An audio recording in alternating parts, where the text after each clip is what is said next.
Good evening. Today, we continue to follow events in Ukraine, where tensions between Kyiv and Moscow remain high. The international community is watching closely, and new statements from world leaders and intelligence agencies create the impression that the world is on the verge of serious geopolitical changes. In this episode, we'll analyze the latest events, the reaction of the West and Europe, and the consequences for Ukraine and Russia. London has announced its readiness to allocate significant funds for the deployment of troops in Ukraine after the end of hostilities. According to the British Defense Secretary, the amount in question is around $135 million.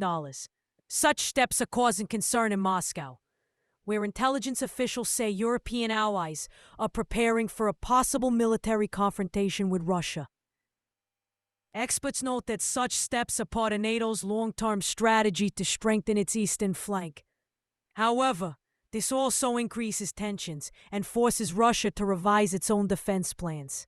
The president of Ukraine has declared his readiness to end the war and has held talks with U.S. representatives.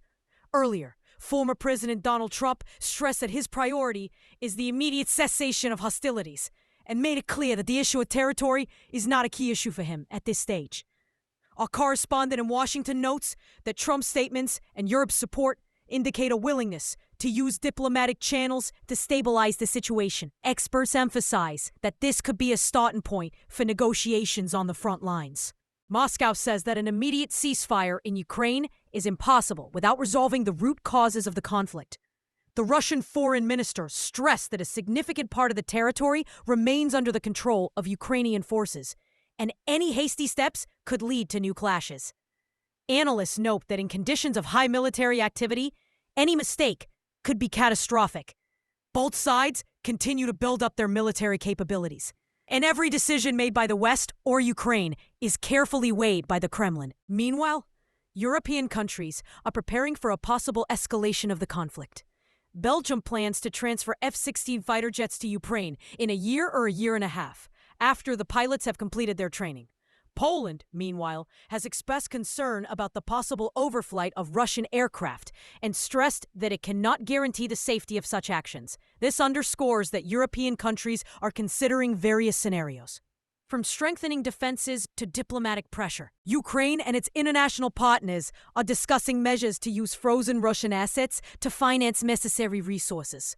European leaders and the Ukrainian president have supported a plan for an immediate cessation of hostilities, while emphasizing that Ukraine must maintain a strong position during and after any truce.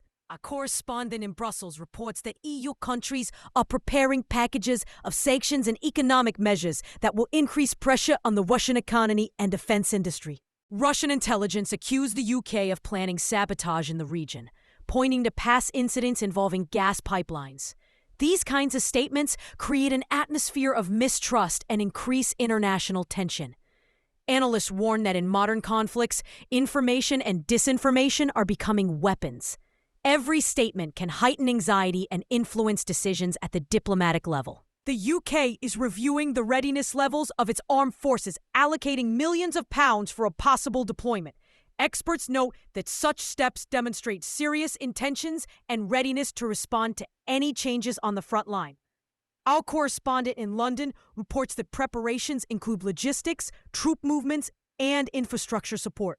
At the same time, European countries are coordinating their actions with NATO to minimize the risks of escalation. The president of Ukraine and European leaders have reaffirmed their support for a diplomatic approach, emphasizing the need to use international channels to end the conflict. At the same time, Russian representatives insist on addressing the root causes before any truce. This contradiction demonstrates the complexity of the diplomatic process. Every step, every statement is a balance between military strategy and political necessity.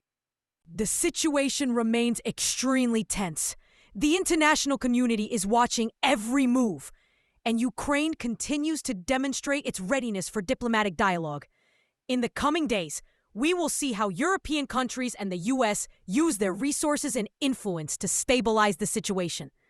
We can only hope that diplomacy will prevail over escalation and that decisions will be made with the security and interests of all parties in mind.